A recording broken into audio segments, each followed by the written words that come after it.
โอ้ปีนี้หลายแหงปีนี้นะได้13อินแล้วตอนนี้หาก็จักโมงก่อนหาก็1 โมงวะสายตอนนี้จักโมงละประมาณ1 โมงได้13อินแล้วหู้หลายเท่หลายว่าปิตะม่วนคักมาเด้อมาดินสโนนำกันเด้อหู้ได้13อินแล้วมาหลายคักเทเนาะตอนนี้หากก็1 โมงตกไปตอน12 โมงเช้าจนฮอด1 โมงยังบ่เช้าตอนนี้มารอบใหม่อีกเป็นจังไดหนาวบ่สิไปใช้หันอู้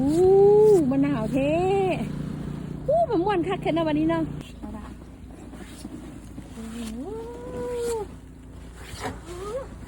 ว้าวหรือแค่ละว่าสาย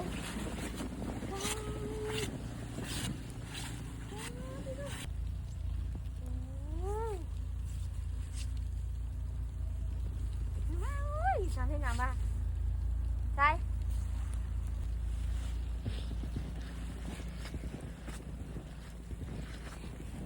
เท่อยู่อ่ะอุ้ยอุ้ยมาที่ละฮะตัดเขาหรอฮะมีดอกเห็ดหรือเปล่าเนี่ยเพียงข้างเพียง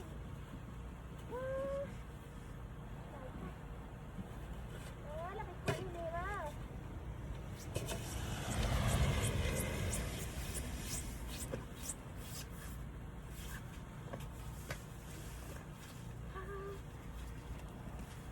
มันจะลกกระเทาว่าอะไรเงี้ยค่ะผมพูดทุกคนทางไหนเลย